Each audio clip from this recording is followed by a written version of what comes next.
Well, it's hard to tell what I'm doing because I don't have as much stuff on the screen, but I'm streaming. Anybody that comes to... I apologize. Don't... I am doing the Bloodborne currently, and I accidentally took another screenshot. I am currently doing the Bloodborne. Yeah, people doing stuff. I think at this point, I'm kind of glad that the Soul series is finally starting to somewhat evolve, right? So, like, obviously started off as, what was Demon Souls series? Like, hey, you guy, you just died. Hey, you want to, like, I don't know. You want to, like, save the world? You only have eternity. You want to, like, save the world or something? You're like, yeah, alright, cool. That was the story in Dark Souls. That was the story in Dark Souls 2. That was the story in Dark Souls 3.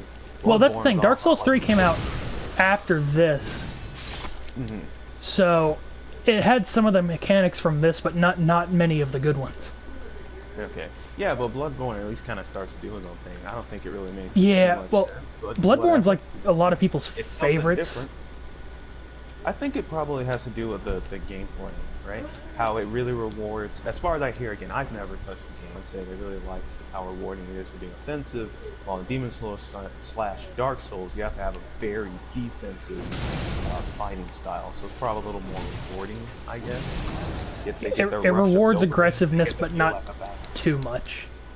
Yeah. Yeah, I'll say I'm like Souls series, which is rewarding more than defensive more. Yeah, but people like to just kind of attack stuff, you know, the whole waiting for them to attack, the dodge roll, and still no hit. Bloodborne, it's like, no, just go get them, just attack them. Go have fun. Have at it. You still gotta learn the pattern, but we want you figure out which weapon works for you and go out to town, my friend. We want you to feel like you're a badass. While Dark Souls is like, no, you're just an average, just fucking random guy we found, and you're literally you're pretty much the D team, you know, and in Dark Souls. Yeah, the A team got corrupted, the B team got killed, the C team quit, and then the I am D recording. team I just died. you know, is the main character. But you know, who got to the D team? Who did it? They lit the fire. The world's still around because of the They can probably hear you for Travis's mic. Oh man, yeah. now they can hear me through mine. Yeah. Oh, did you accept your settings to be able to be heard? Yeah, I allowed it for this. Hi everybody. This is my friends. This is my friends. And now Code Vein is straight up like anime people and jiggling. Yeah. Chests and stuff, as I hear. Great. I'm not going to supposedly, yeah, they're good. They're physics testers. But it also has a testers. story. Yeah, but I think the coolest thing about Code Vein, at least so far I've heard, is that this one actually has a story. Like, when I say story, I mean it tells you a story as you go. Not A story that you don't have to look for. Contest clues. I gotta pick up some book under a destroyed bookcase after I kill some guy, and then I gotta read like 3. No. No, Code Vein, you just, it's traditional storytelling, which I think is best. Just tell your story You kill things and through the game, you kill more things. rather than just not knowing anything that's going on, and you just kind of piece shit together, and you have to watch a bunch of theory. And I like theory slash. Yeah, that's hold on. pretty I don't care if much for theory videos, but I like lore. I mean, I sent you that read one video that's like pretty much the best possible construction of the lore of this game. Yeah, it's sitting on my match. I haven't quite watched it yet, but I do plan to. But that's how I knew about the story of like the Souls and Dark Souls and stuff like that. It's like, oh, okay. And the thing is, like, the story is still so simple. I don't know why you just couldn't. I mean, I guess I get it. It's more about the gameplay, less about the story.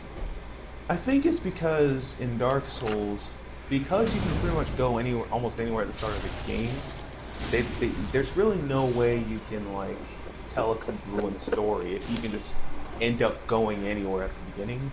While typically, traditionally, your character starts here, and then throughout the story you go here, here, and here, here, and they set up different story elements. But in Dark Souls, you can start the game and just like, if literally you just making a 180 turn and going straight, you'll have a very different experience. You could wander in one of the toughest areas of the game with a wooden club and a loincloth, and you're like, man, this game really is stupid hard. On accident, yeah. You just go straight when you start. It's like, oh, okay, just a skeleton. Kill them, you grab their little iron sword, maybe start putting some points in their strength, and then there you go. Yeah, and then the way Bloodborne starts, it does very much start you off like, here's a linear path, here's where you need to go. There's some enemies on the side that you can fight, but I don't know if you're ready for it, champ. But they teach you very good skills. Like, there are shields in this game, and one is just a wooden shield, and it's like, wooden shields are fine, but they're not good against the beasts, and they endanger, like, passivity, like, they endanger you being too passive with them. And then there's another shield that actually has some use, not for, like, blocking it, like, physical attacks, but, like, blocking Is there a arcane. shield bash? There is no shield bash. Ah, Essentially, like, there's one shield for blocking. The actual only useful shield in the game is for blocking arcane attacks, specifically in one fight. that's a damn shame, because I mean, you just rush them, you bump them back with the shield bash, and then you stab the shit out of them. Yeah, well, in this game, it's more about, like, the dodging, and you dodge into their attacks or out of them, depending on which, you know, what flavor you're looking for. Yeah, and then I forgot about Sekiro. I forgot about that, which it's Sekiro. more like Bloodborne than Dark Souls, and then it rewards like Offensive aggressive gameplay, yeah. and then it has like better platforming, and then again it tells a story in a much more I just died again, because I forgot about the dog.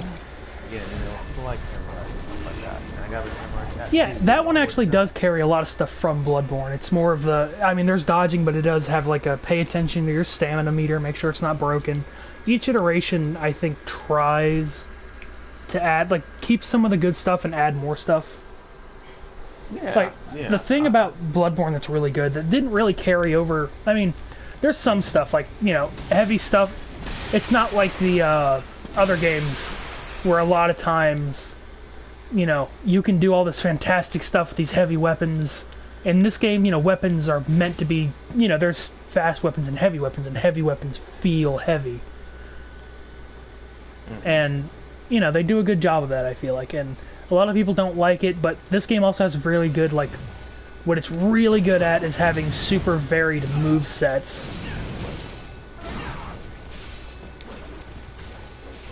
And, you know, dodging at the right time is your key to victory. It typically is. Except Sekiro, I think they have like a counterattack thing. You're not really supposed to dodge, you're supposed to parry. Yeah, parry. That's the secret to winning in Sekiro is parrying. The secret to winning in Dark Souls is rolling out of the way. Well, you can parry in this blocking game, it's stuff. just different. You just have to wait for the, when they start, not when they start their attack, but when they're like swinging with their attack, and then you shoot them, and then it parries them, sometimes. Damn, it may or may not work. I mean, it's the first game to actually have guns. Yeah, normally they try to go for a more kind of medieval type of thing. Yeah. Yeah. I mean, you know, they, to a certain extent, a lot of the lore is like, there was a lot of cut stuff, but they do try to, like, in some cases, like, put the lore together, like, you know, this is actually this, and the, like, the biggest theories that Bloodborne is, like, the future of the Dark Souls series, like, after they've gone away from magic and fire, it's more to blood, because in Dark Souls 3, the last, like, boss and thing you're trying to do is, like, get blood for a painting in a world that's, like, nothing but ashes and blood, so it's all just, it all comes back to blood. And Wait, also, so I'm not original with these. I got these, you know, ideas from another video person. So was that a theory, or is Bloodborne like actually connected to the Dark Souls series? well, there was cut content about. I'm not gonna lie, I have no idea too much because I didn't actually play any of the Souls games because I am a dirty scrub. But there was a phrase from the other games, Umbasa, which is like supposed to be like, I think it's a prayer or something, but it was supposed to be like, there's like 2 or 3 lines in this game about that, which is what would tie that together, but they cut it. It's still like in the files, but Okay, well, if it's cut, then it's not. if it's cut, then it doesn't count. Yeah. Yeah, because they cut it for a reason. They're like, yeah, second on, let's not try to. Let's try not to convolute this. Exactly. Would you want a Bloodborne 2, or is this one just? I would if it would make sense. Because where I come from, it wouldn't make too much sense because, you know, there's different possible endings. Like, there's the one ending where you wake up, there's the ending where you become the new... You now, you know, you guide the dream, and then there's the ending where you become a new god that is like... That's the ending that's like, this is good for humanity, the waking up one is good for you, and staying in the dream is good for absolutely nothing. No, staying in the dream is good for like the gods, the elder ones. Actually, thinking about it now, that's never actually stopped them because Dark Souls continue off of all the Dark Souls games up to 3 continues off of the main character deciding to reignite the fire. But you can say no. You can like get to the fire and just snuff it out and go about your day. It'll be a very different day. I mean, there won't really be any day if you get rid of the fire, but I mean, you could do that. Like, you know, it's just like, I don't want to put it out. Yeah, it's fine. I'll just put it out. Yeah, I'm working with the other guys now. But all the Dark Souls just kind of assume you relit the fire so humanity can still like, kind of somewhat still be around. But you can be like, you know what? Nah. We had our time. We had a pretty good run. You know, fuck it. Now I'm just gonna not reignite the fire. I'm gonna join the other guys. Well, they want to make me like a god of darkness. That sounds cool to me. A god of darkness, spooky. But yeah, essentially. I mean, they've come out and said, like, yeah, you decided to become a lesser god. Maybe they can see off of that and move on. Well, that's because, you know, that's the thing is that it's much like how in Souls, like, you know, there's different universes, timelines, whatever. They definitely play on that, but it's a lot more plausible where it's just like the dream is different for everyone, and, you know, supposedly, I'm assuming the lore is like whenever you find a hunter, an NPC hunter, it's supposed to be like the same interaction as finding an aggressive player hunter, you know? Yeah, I guess that kind of makes sense. Hey, you know, decisions. But I like, But Bloodborne is good stuff. Anyone listening to this should totally give it a whirl. Yeah, pretty cheap now. Oh yeah, if you like, you know, if you like weird like Lovecraftian stuff, and I forget how much it costs, but I'm pretty sure I got this game and its DLC for like 10 or 15 bucks. So okay. If you like being a little bit challenged, and you know, you just want to play a game like that, like look at the style, look at the aesthetic, it's gothic as hell. And if you like, you know, spending a lot of time looking for secrets, yeah, it's a little easier. From what I've heard from other people that played the Souls games coming to this, it's a lot easier, but that might also just be down to just mechanics are better, arguably. Yeah, they're definitely a little... They're more polished, you know, things are a little less... okay, so in Demon Souls, this was like this is the game that started it all. You definitely get hit by stuff you have no business getting hit by. You know, so I guess Bloodborne, the hitboxes are a bit better. They're a bit better, but it's funny because, like with, you know, Martyr Logarius and Hunters, like right now I'm in the Hunter's Nightmare, which is the DLC. I want to finish this before I, you know, beat the main story. But the first set of enemies you find a lot of times are, they're called like blood drunk hunters. Essentially, they're the old hunters that at a certain point they either died or they just went so insane they entered the Hunter's Nightmare, which is a perpetual like hunting ground that never ends unless you kill them or end the nightmare. So, yeah, that's kind of like what happens when hunters go crazy is they enter the nightmare. Or this nightmare. There's like 5 nightmares. Yeah, in the main story, there's like a whole bunch of people that actually pull like an entire section of a city into the nightmare. It's just this big thing. It's just this big, dumb nightmare. But I love it. Horrible thing. But it all works out. I will say that Bloodborne has that issue where it's like if there's more than one enemy, all their attacks can start stacking and just really hurt. Yeah, I think that's something with every game. If you get put in a corner, you know, just start thinking about how to approach it differently because you're gonna die. That's it. You're gonna get stun locked. It's that. There you go. There's no Definitely. there's no safety. No, there's Yeah. two down. No, there's no kidding. Unless you have a good power shield, which you won't have for quite some You time. will not have in Bloodborne. Yeah. And then that's another thing. So in Bloodborne, so like with the like I said before, the way the Dark Souls games kind of work, there's no real set path. You just kind of drop into this world, and it's like, okay, go. Almost like D&D in a way. And you can make things easier for yourself by like going to places you have no business going, running away from everything.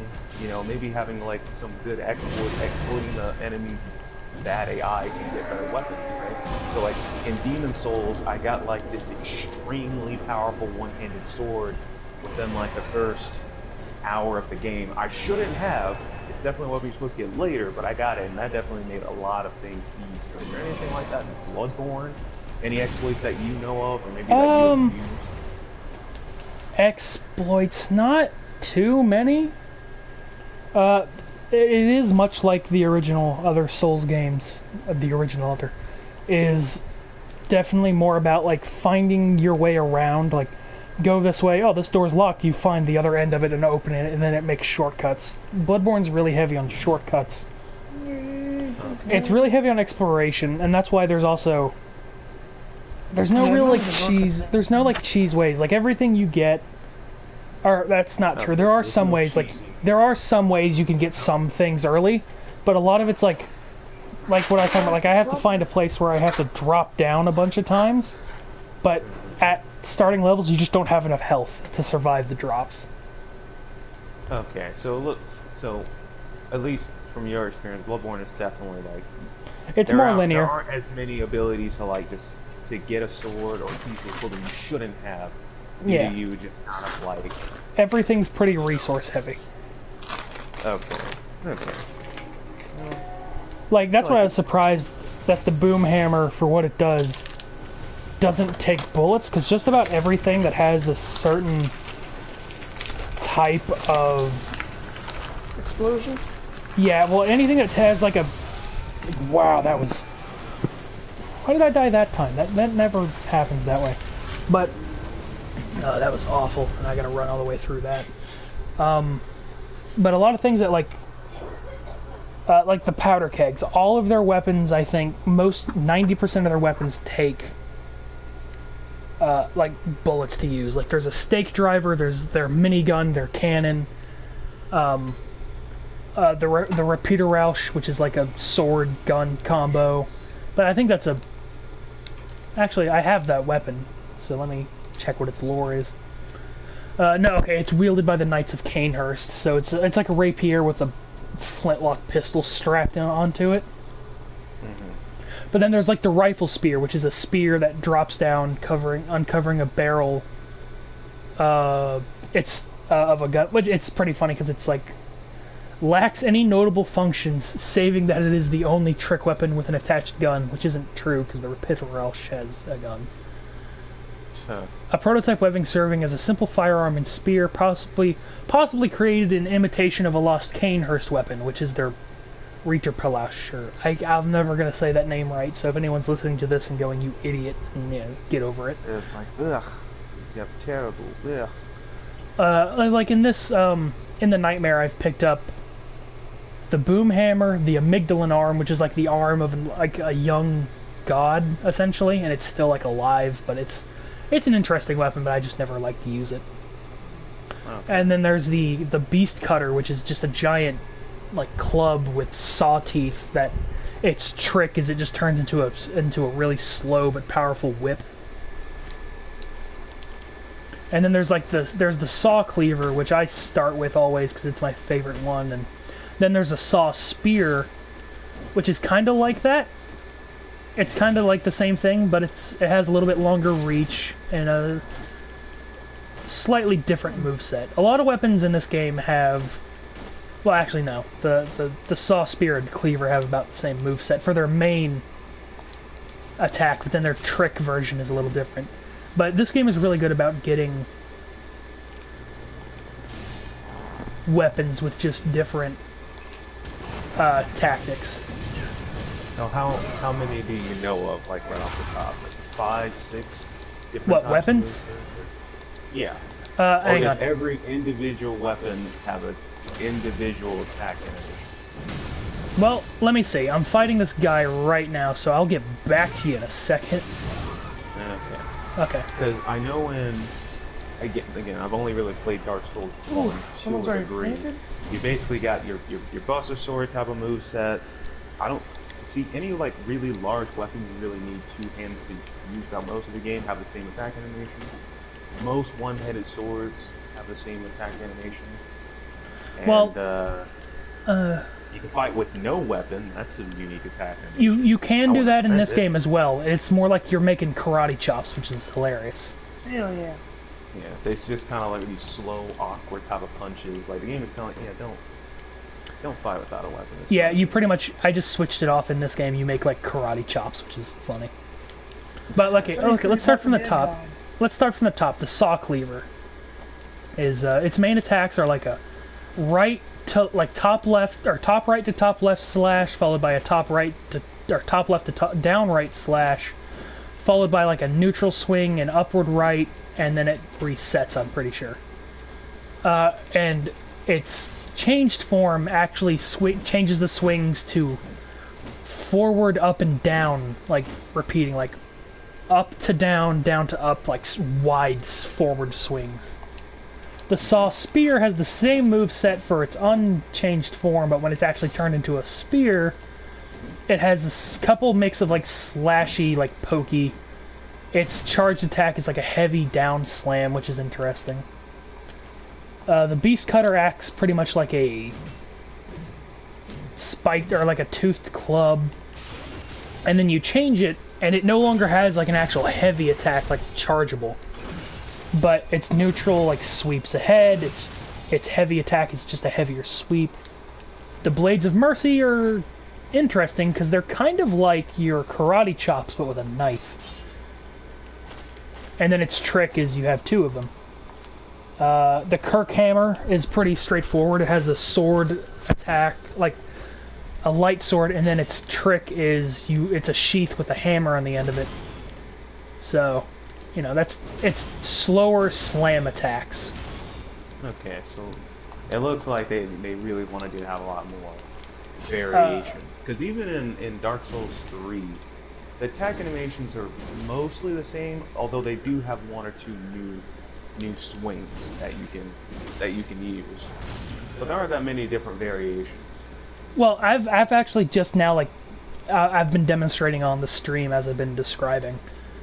I just got to, like, the Holy Sword, which is what I use most of the whenever I get it, I use it because it has, like, 2 normal swings, and then its final hit, for my stamina at least, is a downward slam.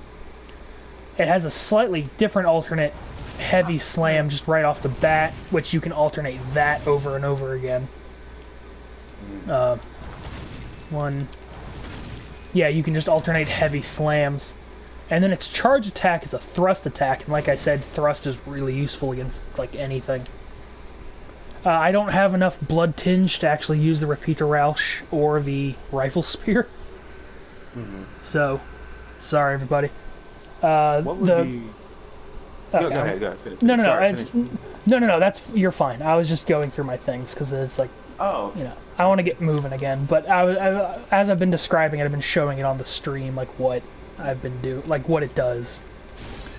Yeah, I'm actually curious what they're gonna do next, right? Because, like, we've done kind of the medieval type stuff quite a bit, then samurai, then dream hunters or whatever Dream hunters. Yeah, exactly. Nightmare, Elf Street, Dream. Well, the hunters are real. That just there happens to be a dream and a nightmare, and it's all by a great one essentially. And then now it's an anime, which is very interesting. Yeah, that's a weird turn for them to take, but I like the idea. Yeah. I think it's cool. I mean, most definitely. Like your a lot wife of people tend to really like animation. Listen, all characters in this game. The only waifu in this game is the doll and Lady Maria. So. Yeah, you don't who want are any of actually, that. but they're It's- actually like the same person. I was talking to Matt about, or Travis about that. Sorry, your names are on the internet now forever. oh no. Where it's like, So, because he was watching me share play it, but there's a, essentially there's a woman, an NPC that helps you in this called the Plain Doll, and she's, you can talk to her to get like a little bit of lore bits, and she also like that's what you where you go to level up. Like she offers you her hand, and she levels you up with your echoes. But I was telling Travis that she's actually like modeled after someone, and you know the guy that made her is like kind of really creepy describing her. He's like, you can use her for whatever you want, and I'm like, yeah, see, that sounds fine until you find out that she's modeled after like someone he raised from a child, and then it gets really weird. yeah. It's yeah, he's been sleeping for too long, I guess. I don't know. It's pretty awkward. Yeah, Don't know apparently why he becoming did like the overlord of the dream puts you in a weird fight.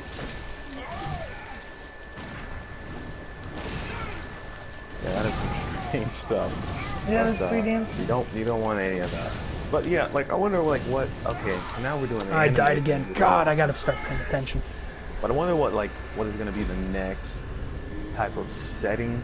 Because personally, I would almost always be satisfied with type of like the medieval type of thing going on. Well, I mean, but that's kind of what it seems like they're really like trying to branch out. Dark Souls did the medieval. Bloodborne has done like the kind of gothic middle age kind of thing. Well, you know, past medieval.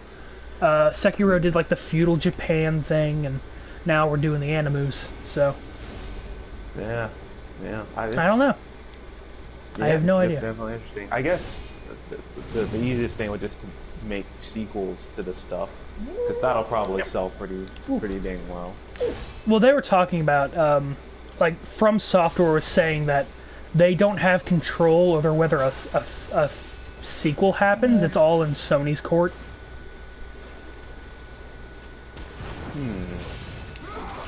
But why Sony would not want to like make a sequel to like one of their best-selling console exclusives, I don't know. It's like you know you want to. Don't play with me. People probably get it. That's I mean, all I it is. would. Yeah. Maybe they'll go after your favorite ending. Maybe. It's my favorite ending just because I'm a sap for like potentially good endings, and it's like essentially sacrificing your humanity to push the rest of humanity forward. So it's like you're something more than human, but it's like this is the first step in proving that humans can become exactly like these, you know, monsters that, while not inherently bad, make bad things happen. Because that's the thing, is it's implied heavily that they don't like each other, like all the ancient old ones or whatever, they don't like each other. Hey, they're not fans of one another. Like it's implied that the one that's controlling the dream is actually aggressive to all of them. So by beating it, you become the new. You essentially replace it in the hierarchy of things. Yeah, because it's always like the lore is every time an old one has a child, that child is destined to die. So they always choose like a human as a surrogate.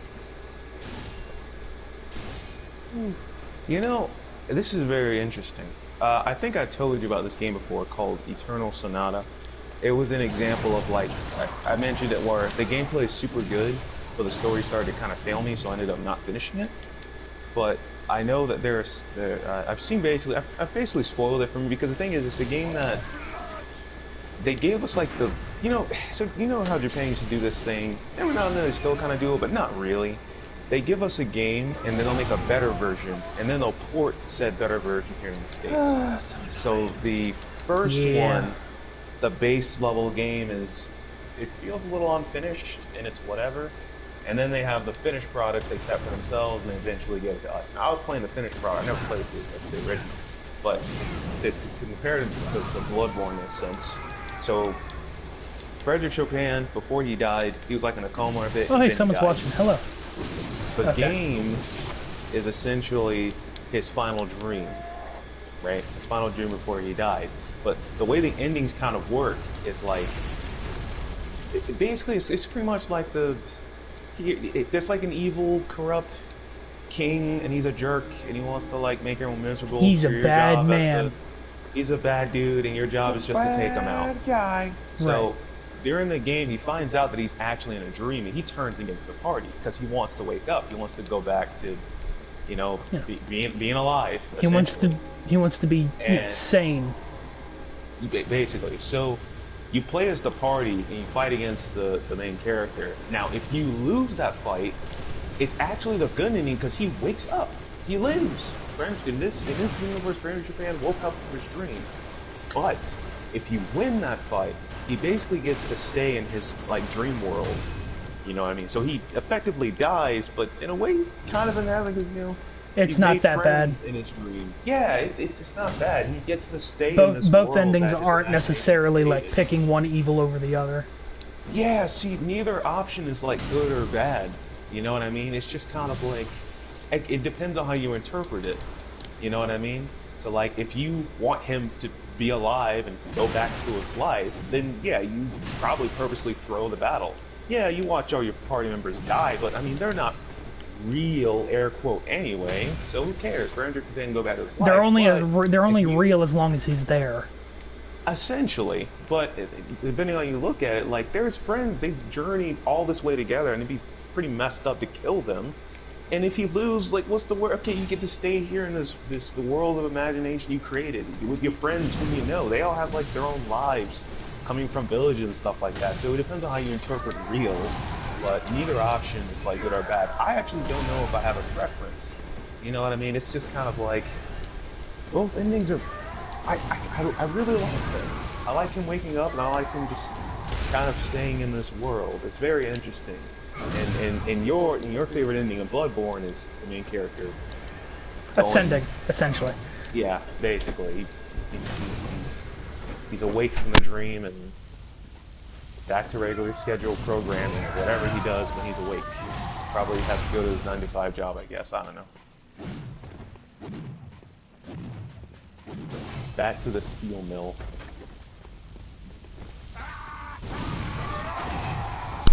Sorry, Mom walked in and I died, so... She was trying to show me something and I didn't want to be rude, but all at the same time... You're like, come on. It's like I'm already having... I have all these, at least one person I think popped in watching. But like talking to you guys and playing is already like lowering my ability to do things, and then yeah. It's the multitasking. The good news is I have a shortcut that I haven't been taking, but it's just because I've been trying to get more blood echoes because I'm a thirsty bitch. So Blood. I need blood. What's that smell? It's blood.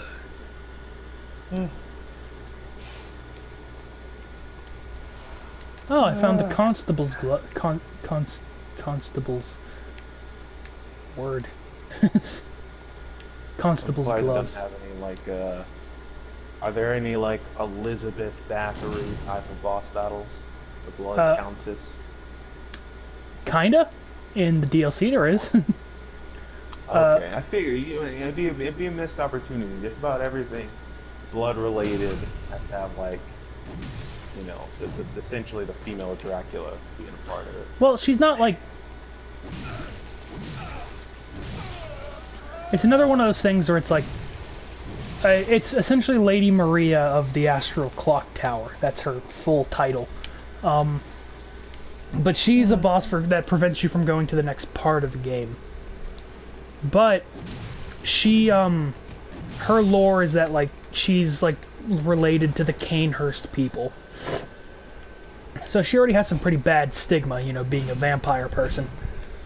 Yeah. But her thing is she used a weapon that she used a weapon that you can find at one point. That, like, you coat it in your blood and it does damage to you, but it adds a lot more damage to your weapon. You're just getting hurt over time. So it makes you, in the lore of the game, more thirsty for blood to nourish yourself. But then eventually she got rid of it and replaced it with another sword that's just... It doesn't use blood, and it's actually like... Its trick is that it splits into two swords. It's like a sword with like a kind of a dagger in the pommel, and then you split it off and use both of them.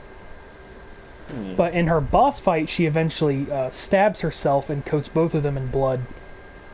So to try to beat you, she reverts back to doing what she didn't want to do, to try to keep you from finding, the truth. It's not inherently bad, is that she's actually trying to, like, protect you and, like, the people. It's a lot of... She's not a bad person. There's a lot going into it, but she's not being a bitch here. She's... Yeah, but that's what I'm saying, like, to stop you, she's willing to go back to using blood to, hold you off. And then that blood also turns on fire. I have no answers for that. Have you played the DLC? Yeah, I've beaten the game before. Oh. Okay. I didn't even know the game I bought was the game with the DLC, that's why, and it was only like 10 or 15 bucks. How much DLC does it have? Like a lot? Just this one expansion, essentially. Okay. No. Another comparison. I believe the first Dark Souls just has one DLC. Which is interesting because the DLC of Dark Souls, like, the story is actually better than the main game. Because it actually has a story that it tells you more traditionally. I find that kind of funny. And that character is based off of Guts from Berserk, so I mean, I was sold. Yeah, you're talking about Artorias? Yeah. Pretty cool. The most blatant Guts ripoff because of his arm and everything. Well, one of the his shield arm was broken. Of the game outright even said he actually got a lot of inspiration for Dark Souls from Berserk. Yeah. From, like, I mean, I'm not saying that like a bad thing. It's pretty neat. Oh yeah. I think if you're ever gonna rip off something, you should do something good. Do something good. Pay homage. Then, like, if I know you're ripping it off, go ahead. Yep. No, I was agreeing. That was just my short thing. Is like, if you're gonna rip it off, make sure to pay homage to it, not just. Yeah. Ripping off sounds bad, but. Do it well. Yeah, just do it well. There's a lot of, like, people who rip things off that are already stupid. So you're just kind of like, I'm confused. Yeah, you know those series of movies that came out that are like parodies of bad movies? Like, Scary Movie? Like the Disaster Movie and stuff like that. Well, Scary Movie I think was actually pretty good because Scary Movie is based off of actual good movie, the original Scream. And this one's just a parody. I think the first two Scary Movies are pretty good. The third one and up started to kind of lose me. Well, I like 3, 4 was bad. Disaster Movie and then all this stupid shit. Now they're parodying parodies. And it doesn't work. It doesn't work at all. It's just stupid, Not a good idea. Like, if you're gonna copy Spider-Man, at least do it well. Looking at the Marvel universe right now, just saying.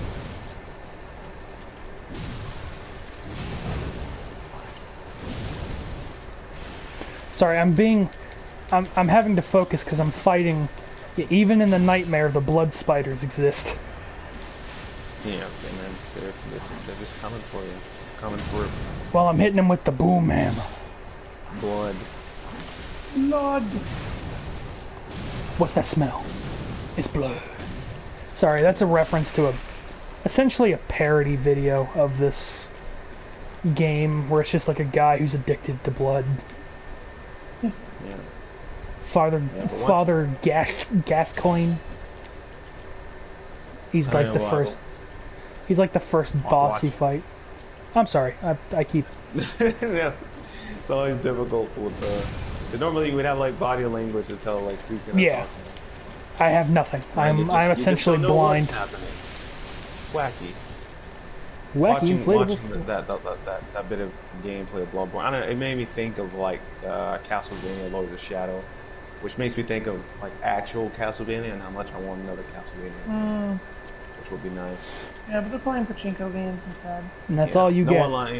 Very few companies like to actually make video games anymore. It's weird. Living in crazy times, or even stick up for their consumer base, but I mean, it is what it is. Listen, okay, the world is falling apart. Just enjoy what you have and playing Bloodborne while you have it. That's essentially my philosophy of things. Well, I mean, that's the thing. It sounds really bad, but I haven't bought another From Software game just because I know it wouldn't be like this one, and I don't want to try new things.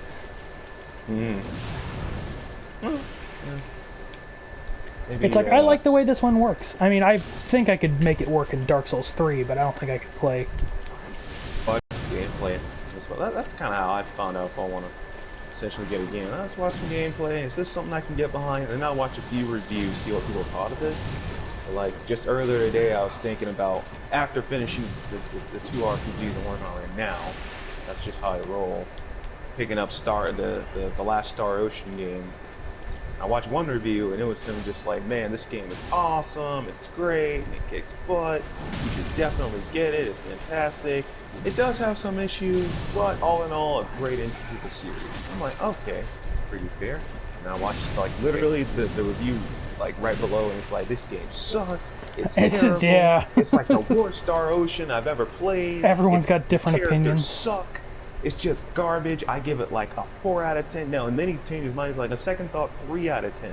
If only because just talking about this game made me angry. And I was like, okay, well, that was a 180. Here I am thinking pretty solid about whether I was going to get this game or not. Then I saw that, and then that's how you know that there's kind of like this middle ground here. And I was like, well, let me wait on that. We'll see. Maybe there'll be a price reduction. I'll find out myself. The last one I played was for the PS3, Star Ocean 4. I another Star Ocean game. I was just looking at some of the lore at the stuff I just picked up. Lore. I love lore. It's so great. But it's like the constable's trousers and gloves. It's part of like the Confederate set, I think. But it says, once upon a time, a troop of foreign constables chased a beast all the way to Yarnum. So that lets you know that the whole beast thing isn't necessarily just Yarnum, but it's probably a lot really centralized there. And this is what they wore. The constables became victims of the beast, except for one survivor, who in turn devoured the creature whole, all by himself. Huh. This fable is a favorite among Yarnumites, who are partial to any stories of pompous, intolerant foreigners who suffer for their ignorance. It makes the blood taste that much sweeter. So yeah, that's the other thing is Yarnumites, Yarnum folk, the Yarnies. They're like super xenophobic when it comes to outsiders. Mm-hmm. Like they hate outsiders, like with a passion. Yeah. Stank up the place. That's kind of what fuels, like, besides the fact that they're also, you know, a lot of them are turning into beasts as well. That's kind of what fuels their hate for, like, people. So they'll probably kill you anyways. Oh. Mm-hmm. Well, hold on. Can we talk a quick moment about what do you think what does blood taste like to vampires? Has there ever been like a work of fiction that goes more it probably in-depth tastes like sweet what relief. vampires taste? It tastes like what? Probably tastes like sweet relief. It tastes of fucking metal. Because I don't know, a lot of things describe it as like, you know, they always describe it as like sanguine sweet or something, like just sanguine. Well, that's what I mean. Like, have you ever like read a book or watched a movie that a vampire got more specific? Because normally it's like, okay, they need blood to survive, so they have to drink it. They have to drink human blood, or sometimes it doesn't have to be human blood, it has to be blood.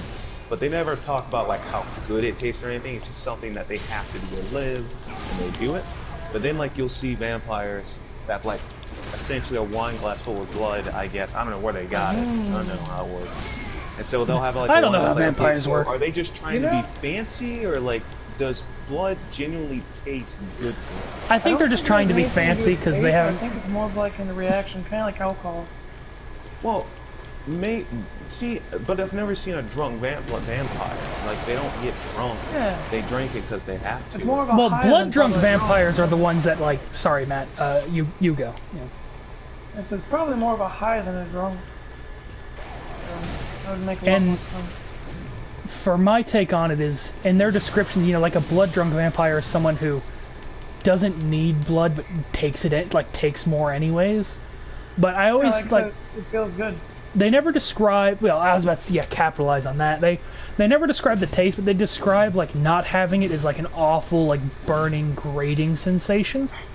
So, it might not taste that good, it might not taste any different, but I'm sure it's just the relief of that feeling. Yeah, it's like a drug. Well, it's the thing that keeps them alive, so, like, however changes happen to their body, it's like, they need to enjoy having it, but that still doesn't, like... mean they like anyone has ever went into depth how it tastes. Like, I'm very surprised. Right. I'm sure there's some book, there's some series out there that probably did, but to my knowledge, at least up to this point, you know, I've never like watched something that had to do with vampires. Like maybe the vampires are one of the better characters, or maybe they're the villain. And someone asks like, "Hey, do you actually like blood? How does it taste?" And he's like, "Well, blood kind of tastes like this." I just think that'd be interesting. I'm surprised. Like, I should say most, you know, anytime vampires are part of a series, they don't really get into it. You know, because I watched Angel, and no one ever asked Angel how blood tastes. He just has to freaking. He just needs it to live. He just I watched the needs it. Underworld series. They never talk about what blood tastes like. They just freaking drink it because that's what they have to do. And if they do Various describe it, video they usually games. describe that relief that comes with it, actually. So yeah, you make a very good point. Yeah, but they never talk about the actual taste, though. You know what I mean? Like if I was drinking alcohol and someone asked me how it tastes, I can tell them how it tastes. You know what I mean? Well, I mean, I like to drink it simply because I like to you get know, buzzed, but alcohol. that doesn't mean I've told them what it tastes like. True. As I figured, like, it's, honestly, it tastes like metal, or it's metallic. That's how it tastes to me, anyways. Yeah, but even then, even then that's a taste. But if you ask the vampire what it tastes like, Yeah, but I don't think no their one has taste ever buds are had much that different type from of. us. Well, we can possibly know because if we actually have blood, I can tell you what blood tastes like. Yeah, it's metallic. I don't just obviously drink. Yeah, but I mean, alcohol. at a certain point, it might Yeah. change. Like, I Like don't know saying if that's chocolate true. tastes different. No, to them.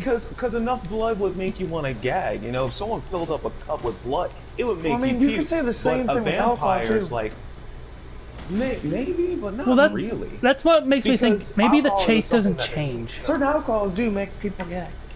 No, go ahead. And I don't again, like I vodka. said, I feel it's probably just a metallic taste. It tastes about the same as to us, but it's more of like the effect of it is what they get off on. Yeah, So but I'm it's not asking basically about the kind of like effect, though. I'm asking alcohol and about the coffee. taste. As a little kid, generally little kids don't like alcohol. They don't like the taste of beer. They don't like the taste of coffee. They don't like As you vegetables drink either. it and you get older as an adult, Don't you give tend your to kids like alcohol, adopt the full taste disclaimer. And you enjoy the taste. I said the same thing would probably happen for the blood. And the fact is, blood probably has some sort of high effect for some of the renditions of the actual like vampire. Like some of them, yeah, they have to have it to survive, but others, I've heard others sort of like in the story wise, it basically gives them almost like a high, or it's not necessarily high, but like it kind of affects them like drugs do. Sure, but you're still kind of missing the point of what I'm trying to get at here, right? Like, there aren't enough, I guess, stories of any. Obviously, these are all fictional. But as far as I know, vampires don't exist. Right. But there's never been like just this, like, say a character, you know, he becomes friends with another character who's a vampire, something like that. You know, they're working a case together, and then maybe this dude, like, he's drinking blood from, I don't know, that he got from a blood bank somewhere. And that character turns to that vampire dude and is like, hey, what does that actually taste like? And the vampire actually explains to him, not the sensation he gets with, because everyone knows that vampires need to drink blood, it's just how it is.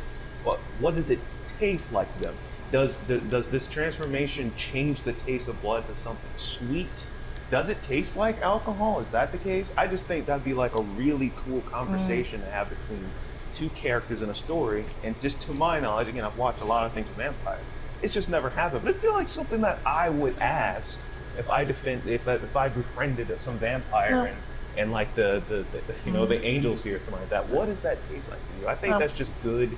That'd just be some damn good kind of lore. Well, I could see if they could possibly pick up more hints of flavors in the blood, but honestly, it'd be like asking them when they turn into a vampire if chocolate tastes any different. See, That's this would be really this would be a real good question. time to have the chat up, because then I could actually see people chiming in, but I mean, can't. it's not really, like, to me, it's like chocolate is chocolate. Now, yes, certain people pick up maybe certain hints of flavors in chocolate more than others, but at the end of the day, by and large, it's going to taste majority the same. They might just get a little more hints of something. Oh wait, here no, and I'm there. thinking of there have been.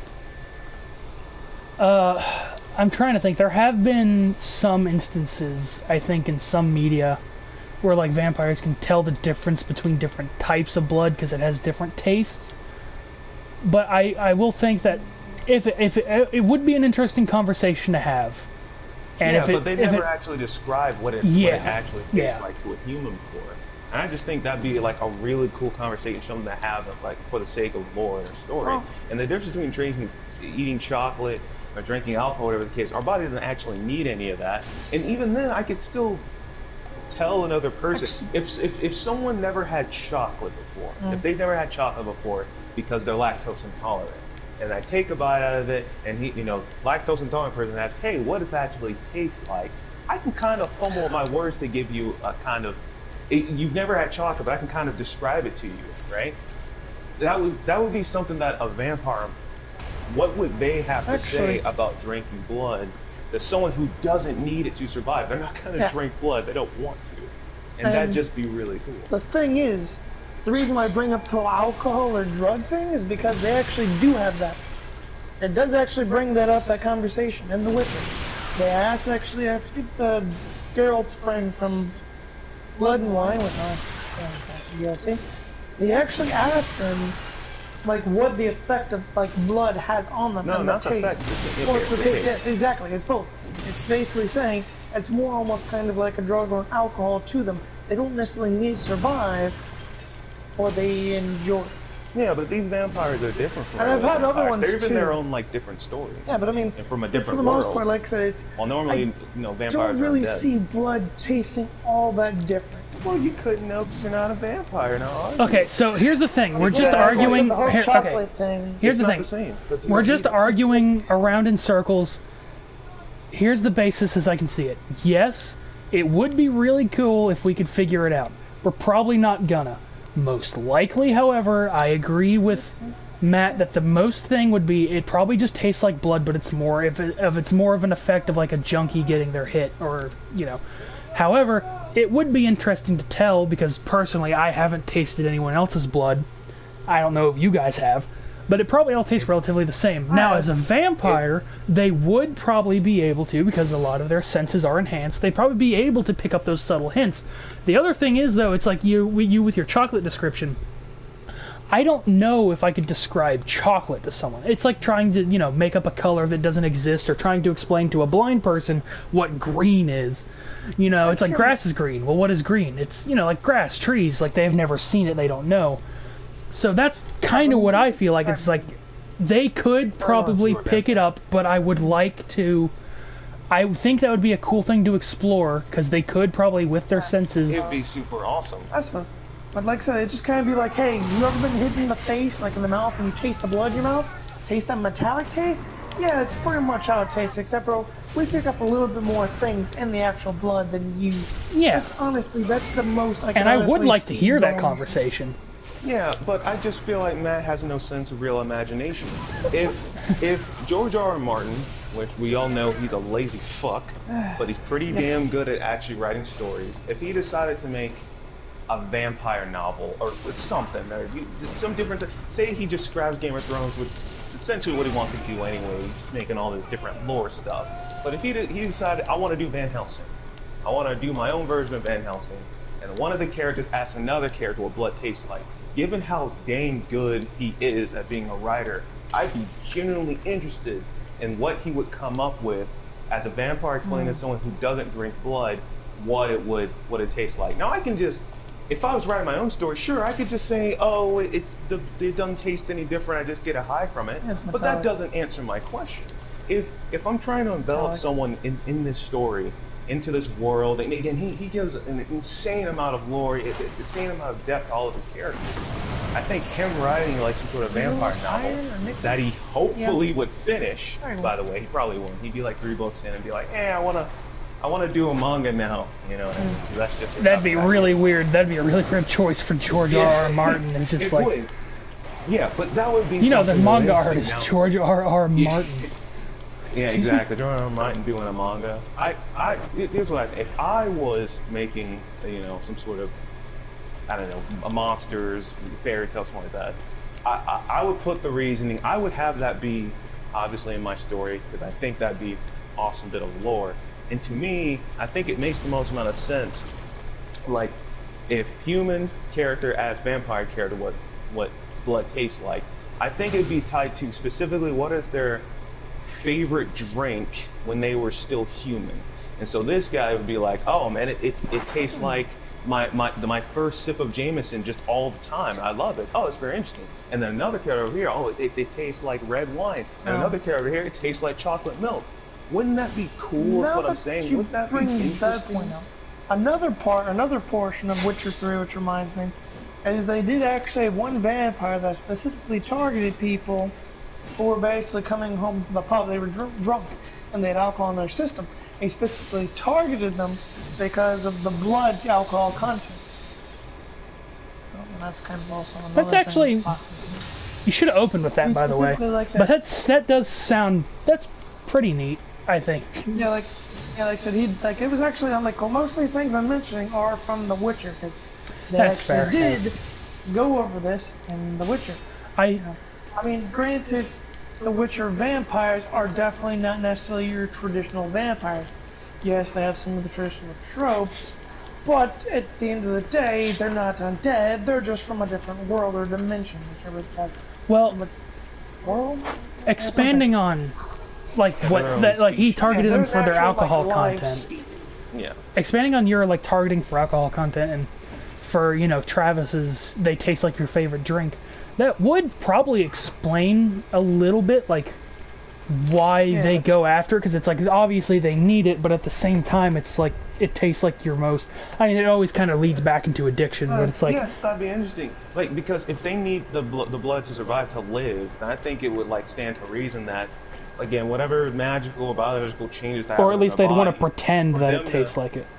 Yeah, exactly. For them to always want blood all the time needed to live, then maybe the brain would make it so that their taste buds are now naturally different. I mean, there are some stories where if a vampire tries to eat something that's other than blood, it tastes like dirt, it tastes like ash or dirt or coal, the Pirates of the Caribbean so it thing. Tastes different, right? So what does that blood taste like? And I think a writer could probably do a lot with that. That'd be very cool. Listen, all I'm saying is we need to start running some tests. We need to start writing novels, see what I need to taste your blood for scientific reasons. Exactly. I think that's what we do. Because if I was to but if you try enough, you might be able to a pick up subtle D&D hints. Campaign. Yeah, definitely. If I was to do a D&D campaign and there was vampires in it, and one of my characters just so happens to ask this NPC vampire what blood tastes like. Yeah, they'd probably ask as a joke, and then you'd have to give this and then you'd give this super serious Yeah, and then how cool would that be as a player? They've probably never heard an explanation like that before. You want to get a player envelop into a world. They're probably expecting something stupid, but then I give them something detailed. They're like, holy shit, he really thought about this. You will think about this conversation. Obviously, it's not going to come as a surprise to you if I was D&Ding to you, but maybe if you have some other pals who are interested in D&D and I was a dungeon master, they'd probably be like, yo, that's pretty cool. I never actually thought about that before. It's yep, exactly. That's why you're in the loser chair. No. That's why you're the player and I'm the dungeon master. No! I think I'd get up and leave at that point if that was a legit... if that was a legit reaction from somebody I didn't know. It's you know what? No. Zod. Kneel before your dungeon master. Kneel before Zod. I don't even know who you are. That point. That is very interesting. Mixing memes there. Yeah, I don't know, maybe I might be just looking at too much of a more realistic approach. This is a fantasy approach, but the components of blood, I don't really think there's really too much actual food taste into it. He's a vampire trying to throw us off the case. And that's why we taste metal, but I just don't really see anything besides a metallic taste thing in the blood. Maybe if someone eats something more fatty or something. That's the difference, is you're looking at it the realism, and he's just asking if someone could just... I mean, I understand that just asking someone to describe it. I agree with Matt where it probably is more of an addiction thing. That being said, on Travis's end, I would like an actual explanation. Because it's more interesting. From maybe from an actual psychopath, but Yeah, if you were reading a vampire novel and someone asked someone else what it tastes like, and the guy just kind of, it just tastes like blood. I just need it to live. That's boring. Oh, that was nothing done. That's What 2 does it taste sentences. like? Nothing. Oh, that's It's like, lame. great, That's thanks. how But it then I give be. you like I know, 6, but that's not 7 fun. Yeah, you. exactly. And I Fuck give you you, like Matt. 6, 7 sentences with this vampire trying to explain what blood tastes like now to him and how other vampires taste something different. Now that's interesting. Now you get it. And then that person who's reading this novel goes on to read something else, whatever the case may be. Maybe he'll think about that. Maybe he'll think about that line. And the way he watches vampire movies from every point, like onward, he'll probably have that idea like, okay, that makes sense. You know, it changes their perception of how they see vampires. And I think any good writer, you know what I mean, that's what they need to do. You know, they need to, you know, kind of, essentially they're making their own lore that affects other things. You know what I mean? And that's pretty cool, like, I think, right? Because people who watch the Game of Thrones show, if they go on to make a show of their own or write a book, they're obviously going to be heavily inspired by George R.R. Martin, and they're going to want to improve upon that. They want to replicate and make it better, rather than going with things that have already existed before, you know, kind of lesser series. They want to essentially upstage George R.R. Martin, and this is just one of the things that they could talk about, because George was always fascinated with, okay, what is the little guy doing? Okay, our knight in shining armor is going off to save the princess from the dragon. Okay, cool. I've read that story 1,000 times. What is the actual kingdom is like? And what happens after he decides to save the princess? What happens now? Is he gonna marry her? Are they gonna have marital trouble? Are they gonna have kids? Is he gonna cheat on her? Is the king a huge Sure, you're gonna cheat on douchebag? him. Exactly. You know what I mean? That's what he always liked. He liked the in between. You know, we've already heard the hero story. What is the in between? More realistic How approach. does what is happening with the people who are still in the kingdom Shut up, now Matt. that the dragon is done? How is he making the taxes? Right. That's all very interesting because it's nothing that has ever been really explained before because it was never the focus, right? So, you know, I would take vampire or the Helsing lore. Into The Van Helsing. Helsing. The Van Exactly. Helmsen. The Vel Helsing. If I was writing, Helsing? if I was writing a book or a novel, I would agree sweet. Rather than it just tastes metallic. Okay, cool. I mean, if you Sorry, can I- expand upon it, that'd be great. But yeah, it's realistically, I agree with Matt. For the sake of fun, I agree with you. Exactly, because there's nothing realistic about vampires anyway. Yeah. It's just. I mean, there was something myths cool. and legends and stuff, but it's Exactly, and each one has like a different type of. They kind of change things up a bit. You know what I mean? Like Chinese vampires can't walk forward for some reason. They're called, what is it called? Can't cross running water. Jiangxi or something like that. They have to hop forward, but they can walk backwards. I don't know why. Yeah. And then like another lore, vampires have to they can't enter, and a lot of them they can't enter a house unless they've been invited. Yep. Sometimes they can't cross water. Sometimes fairies they have to count rice or something, or it might be vampires, some sort of creature that's chasing after you. If you throw rice on the ground, they I are think that's obligated. vampires. I don't That's know why. vampires. Is that a vampire? They are Yeah, that's absolutely obligated to like count if you drop like every a individual 3-pound grain bag of rice, they have to count it. They're just like, son of a bitch. I think I saw it in Glaring Supernatural before, now I think about it. You remember that episode? You might not remember this episode, but I remember one of the brothers There's a threw lot some of rice or episodes. something on the ground, and the guy's like, you dick, and he kneels down and he has to count I don't think it's each vampires individual though. one. I don't think it was vampires. Yeah, It was something something. else, I- yeah. All I right, can't hang remember on. what they I'm were. gonna Google it. Hang on. Okay, here we go. Yeah, just type in like, I don't know. What mythological vampire creature rice. has to count rice? Yeah. I just remember it being very funny. He's like, you dick. And he's like, okay, here we go.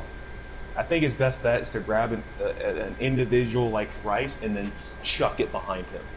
Okay, that's one, so he don't recount the same one. And he grabs another one, he chucks it behind him, that's two. I mean, he'll be on the ground till morning, but you know, it's just All right, so I'm gonna get this from Reddit.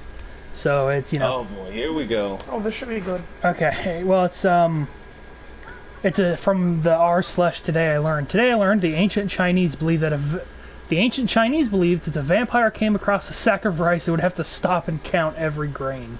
Okay. So that doesn't That's say all Chinese my work. vampire, but the Chinese believed vampires. Okay. I imagine when it didn't work, they were like, damn it. Well, I was about to say that's the thing. It's like that was kind of a D&D joke I heard, where it's just like vampires have to ask permission to enter a home, but like, what is it? It's something akin to a fairy or a pixie has full control over anyone in their domain if they feel like they've been rude.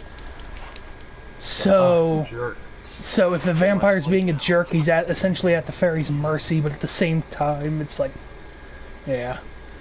Yeah, but if you're a human, you can't do jack. If he just decides to kick in the door, and unless you have my strategy, which is the decanter of endless water strat. Yeah, build a moat around your home. Well, no, that's just because it's like if a vampire in D&D, if a vampire ends their turn in running water, they take like acid damage. So if you have a decanter of endless water, then it just hurts them if they end their turn in it. Because the decanter of endless water, because you know Matt probably doesn't know, so I'll tell him. You can have a gallon of water, 5 gallons of water, or a 30-gallon geyser of water that never stops. That kind of reminds me. You've probably never seen this called Fright Night. There's a remake. I think it came out in the 80s. Anyway, there's a remake with Colin Firth, and he's a vampire, and he's trying to get into like kill the main character. And so he's trying to convince the main character's mom, like, oh, okay, can I come in? You know, he's trying to be like a charming guy, and she's like, no. And he's like, oh, okay. And so he goes to the front lawn, he takes a shovel, and mind you, he's like super strange vampire. So every like shovel piece is like a big just piece of the earth, and then he grabs like some cord that runs through the house from underground. He just pulls it and completely levels the house. Oh boy. So even that wouldn't quite work. I honestly, it probably would be easier if you like. I mean, yeah, there's shove workarounds, the of car course. into it, but I just found that funny. Oh, you're not gonna let me in? Well, I'm just gonna destroy the house. It was pretty funny. Well, yeah, that works. A lot of ways to get over the whole you're not invited type of thing. You can't get in. Okay, throws a fire hydrant through your room, or like picks up a car and throws it. Yeah, pretty much. It's like, well, you want to let me in now? No. Yeah, at that point, it wasn't even worth it. I'd rather I just ran, so at least I kept my home if I lived through killing this vampire. Now my house is destroyed, and I The can't problem is sue him vampires have because so he many gets different turned to rules, dust. you don't know what to be prepared for. Yeah, that's true. Will throwing grain of rice work on this one? Will this one have to hop everywhere he goes? Is it repulsed by silver, or does it just get like annoyed? Yeah, can it walk in the daylight? Does it lose its powers in the so Dracula in the original like Bram Stoker, whatever. It's the Stoker. novel. Stoker? Okay. Yeah. Stoker. So Dracula had no weakness to sunlight at all. His powers were just neutralized. Yeah, he just could. He That's all was it was. essentially just a really pale human. Yeah, exactly. And his powers were just neutralizing the sunlight. So I don't think. Yeah, I guess that'd be the best time maybe go get him, maybe in sunlight. But if he just stays home, well, then that doesn't work anyway. But And then again, it just won't turns kill him. dark, and then he's fine. And then he's back to being awesome, and he can turn into smoke, and you're kind of fucked. You know what I mean? Vampires in D&D have a very shitty, like, their abilities aren't that great, because it's like, you can turn into a bat, or a swarm of bats, ooh, it's like, you think they would be able to turn, like, they can turn into wolves too, but it's like, you think they would turn into cooler things.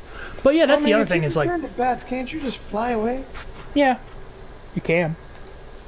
But I mean, in the daylight, you're still a vampire, so. Like, you can counter, like, a really strong enemy, or it's like, you know what, I'm out. Just fly away. See, that's like, you know, Dio would be a pretty strong vampire if he didn't have the sunlight weakness. I mean, he's kind of broken though with this whole stopping time thing. And it doesn't put the strain on, and it doesn't put strain on his heart like it does, you know, living folk. So Exactly. So You know, he has no heart. you need he a just has to strong keep enough- practicing with it. Exactly. So yeah, well, my stand does. Time still moves with me or something. I don't know. You know, there's Aha. like time stops, time rewinds, but you're not aware of it. Time skips You know- ahead. It's like, fuck, man. The stands get just fucking weird. I don't know. Like, my stand has the ability to go back in time, but I can't actually affect anything in time. I can just, like, through a series of subtle changes, I can, like, make a better timeline somewhere else that I just hop to. That's a stand power. Just weird shit like that. No, yeah, that is. That's the Funny Valentine, the United States and that's president. an actual. Of course, it's an actual stand. I just make that shit up. Oh, that makes perfect sense. Well, his name is Funny Valentine. He's the president of the United States. Is he very funny? He's the president? No, Hold on, but is he actually funny? No, but he's a good president. Son of a bitch. Funny Valentine, he's not funny. His ability is if he literally closes himself between two things, he can hop into another dimension. What? So like, And he can pull himself. He can pull himself from other dimensions. So if you kill one, another one will just take his place, but have like all the same memories. it's like, haha, you just killed a His replicant. stand is I'm from an dirty alternate deeds done universe dirt where everything cheap. be exactly the same, except for whatever reason, I just decided to hop to the next dimension, and you just so happen to kill the one in that dimension. I'm gonna take his place. Fuck. His consciousness essentially moves. Why? But his stand is, yeah, I like that. The expression that continues, and then it's like, the guy finally ends out of breath, and just Travis in the back is just, why though? Basically. So, there's like a lot of steps here, I don't get it. And yeah, that stand's name is Dirty Deeds Done Dirt Cheap, but it's usually shortened into D4C. And when he collects all of the Holy Jesus parts, that is not a joke, they are collecting the body parts of Jesus. That gives them superpowers. When you collect all of them, you essentially become invulnerable. Except for like one particular technique can beat it. Listen, I don't make up the rules for Part 7, but man, it's a... So Jesus is real in this universe. Yes, He was a stand user. and he gives out ghost punches. Stand user. I don't know if Jesus was a stand user, but he has the ability to give people stands. Or his body parts I do. thought he was a stand. I mean... I would think so. He came back after 3 days. That's So- true. It's true. Maybe that was a stand power, and it was just like a replica of himself. What if who let Jesus the people was a stand kill without a or person? something. Jesus had I guess it's D4C. possible if he's Jesus. They Stands killed him, really and then cost- they killed him, and an alternate version popped out of the... Yeah, like 3 days later. Oh yeah, he knew what was going on. We cooked up this plan like 6,000 years ago before you humans were even a thing. So It's the all reason good, why man. he didn't die because he was a stand and No, he's another, he, stand or user something. probably. Yeah, I mean, that's the explanation I would give if I was the writer at this point. But yeah, you had to collect Jesus's like his arm, his something. It's great. Probably. Yeah, okay. No, I think it's like his. I'm not making a joke here. I haven't actually read it, but I've like seen enough pieces. I think it's like his pancreas is a piece. Jesus, his liver somewhere Yeah. in there. Turn too If much you- water into wine. If you put the liver in your body, you can drink as much alcohol as possible, and you can never get drunk, and it won't kill you. Oh, okay, That'd be well, interesting. to never get drunk would be terrible. Yeah. I'm just saying that because the liver is so damn good at its job, it just purifies everything you drink. No, it turns all In which the case water you to really wine. wouldn't want- in which case, you wouldn't want to drink alcohol anymore. So it's just the only crystal reason why clear. anyone does it is just to at least get His, blood. his liver turns everything you drink into wine. Yeah, So peas wine? it just does nothing. Does nothing for you though. You probably won't want that. You'd want a liver that isn't affected by the. How do I put this? So you can still get as drunk as you want, but it's not going to kill you. That's what you want. Yeah, I'd want that. Yeah. So all the alcohol you drink, it basically just becomes water, but it has the taste of alcohol. You can feel the effects Or you of could it, just drink but it tea, can't kill you. Like No. green tea, Absolutely Like- not. when you're not drinking alcohol. That's what I do. What are you, communist? No. I drink herbal tea and that shit goes right through you. It's my favorite thing is to just ask someone if they're like someone describing a very normal thing and then just like, what are you, a communist? Some sort of goddamn commie bastard. Which Bastard? reminds me of the commie got hit by a car, I believe, a truck. Yeah, he stole One of that vodka and was immediately hit by a truck. Yeah, it was pretty funny. Would they stand in the middle of the road? No, I'm he not just ran out. They like to do. He just ran out. Okay. Well, there was No, one he's recently being an where idiot. a guy stole a bottle of vodka from a store, ran out in the street, and he was launched by a car. Boom, shakalaka. It's like, well, that's instant karma if you ask me. I just feel like what a waste of good wine, or vodka, whatever you stole. Yeah, it wasn't Stole wine. it It was And then the I'd sue hurt his juice. family. Hey, you raised this idiot. I want my fucking $59.95. That was a very expensive bottle of alcohol. It was Dan Aykroyd's Crystal Skull vodka. No. Yeah, and then I'm double suing them. That thing's like $200 or something. No, it's actually only like 50, which is great because 50? they're like, Okay. it's like it's I thought strained it was through like diamonds. No, it's super not. It's overpriced. quartz. Watch John Tron, Through Dan Aykroyd. diamonds. No, yeah, I He love. just has like a machine with diamonds that he can purify. No, they're not. They're not Once diamonds. a They're lot. like double terminated quartz. Okay. But he says they're diamonds, so this is false advertisement. They're Herkimer diamonds, which is not untrue. The only thing that might be untrue is how old they are. And it's got no dilutants. It's pure. Or Yeah, something like I love that video. By the way, if you're ever watching this and like No sometime in the GMO. future, watch JonTron. It's great. Vodka, bring me my vodka. I want my vodka. I like how he. I don't know if he actually did the math or if someone else did, but just the fact that the math was done, that it's like just filter it through Dan Aykroyd himself. He's worth more than his weight in diamonds. I mean, it's true. Listen, he was one of the original Ghostbusters, you know what I mean? So he's made quite a bit of money over the years, and in Pinhead. Now, I did not like Pinhead very much, but you know, it's a successful movie. I think Dan Aykroyd went crazy on the set of Ghostbusters. I'm pretty sure. Maybe. He's a really strange individual now. He used to be kind of cool, but he's getting old, man. He's making a new line for alcohol for some reason. I don't know. Yeah. I feel like if I was selling alcohol, if you know gimmicks, it just tastes awesome. It's the But then he new and chooses improved vodka. best apple flavored, whiskey. Better than Jim Beam. Better than just the best. That's what type of alcohol I would make. It's better than the Beamster. Exactly. Just puts it to shame. Also, if I could marry into the bourbon Jim Beam family, that was just, oh Hey, man, if anyone from Jim Beam is listening, my friend Travis is a nice guy. this guy. Do not care what you look like. I don't care how heavy you are. He I don't will literally care marry you about for your any- money. Exactly. And the whiskey. 100%. I just want the Beam name. I on my want the family. Beam. It's like he will I even don't change his care. last name to Bean. I don't care how old you are. I can satisfy you. I work out quite Probably. often. Very young. Okay, Hey, I'll man, be hey, with you man. until the day you die. Family Just friendly saying. stream here. Fuck no. Hey, I'm just That's saying. already going. I'm just saying. Whatever time you got left, I could be 100% faithful to you. When you die, all bets are off, though. Just saying. All right, I That's think I'm what gonna I go think. through this.